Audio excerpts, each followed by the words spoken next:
I've created an example design here with a cute little bee illustration, and then I'll click on Create an Animation.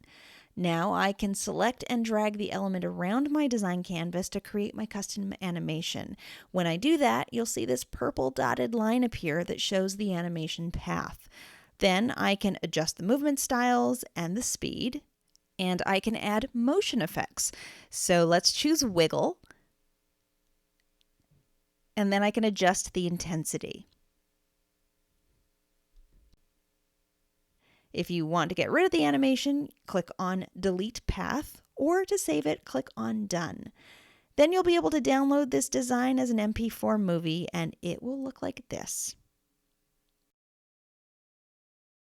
If you haven't yet upgraded to Canva Pro, I encourage you to give it a try.